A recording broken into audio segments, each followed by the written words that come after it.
Hello बच्चों, दिया गया प्रश्न इस प्रकार से है। अभिकथन कह रहा है कि वृक्कों में कोशिका गुच्छीय निस्यंदन दर यानी ग्लोमेरुलर फिल्ट्रेशन रेट के नियमन के लिए सन्निहित प्रक्रियाएं होती। कारण कह रहा है एएनएफ यानी एट्री नेट्रियल नाट्रियूरेटिक कारक जो होता है एक ऐसी ही दक्ष प्रक्रिया है। इस प्रश्न की मुख्य अवधारणा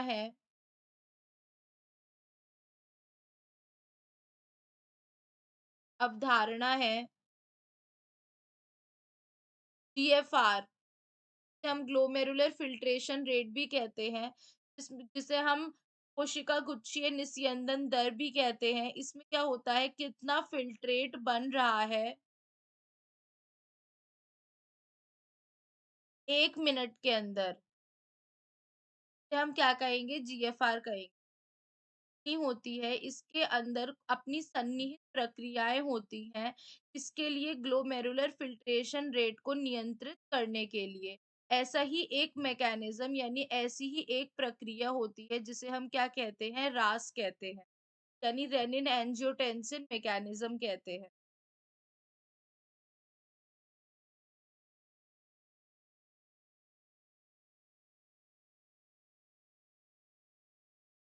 रेनिन एंजियोटेंसिन प्रक्रिया कहा जाता है। ठीक है, जिसको कौन करता है, जेजी अपैरेटस यानी कि हम कह सकते हैं जेजी ए करते हैं। ठीक है, जब जीएफआर कम होता है तो क्या होता है, यह जे जो जेजी सेल्स होते हैं ये क्या करते हैं, यह निकालते हैं रेनिन।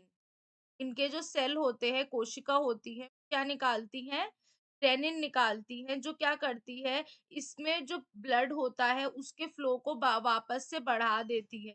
वजह से फ्लो पूरी तरह से बढ़ जाता है और बढ़ने के बाद क्या निकालता है, एक एएनएफ निकालता है जिसे हम एट्रिन्यूरेटिक कारक कहते हैं। क्या करता है, जो जो हमारी वेसल्स होती हैं, कोशिकाएं होती, तो जिसमें हमारा ब्लड फैल जाता है, जो वेसल्स होती है, नलिकाएं होती हैं, उन्हें खोल देता है।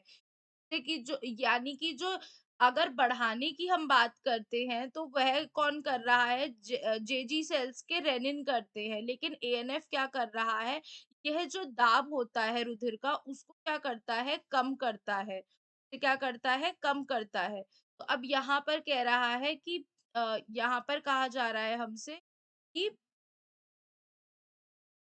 वृक्कों में कोशिका गुच्छे निस्यंदन दर यानी जीएफएफ के नियमन के लिए सन्निहित प्रक्रियाएं होती है, यह बिल्कुल सही है।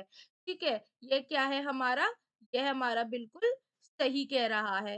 लेकिन अब दूसरे में हमसे क्या कहा जा रहा है, क्या कहा जा रहा है कि तो हमारा एएनएफ होता है एक ऐसी ही दक्ष प्रक्रिया है, तो यह गलत है क्योंकि यह किसकी प्रक्रिया होती है, रेनिन एंजियोटेंसिन, यानी कि यह गलत हो जाएगा। तो उत्तर क्या हो जाएगा, ए सत्य है लेकिन आर असत्य। तो विकल्प का सही उत्तर है। आशा करती हूँ आपको समझ में आया होगा। धन्यवाद।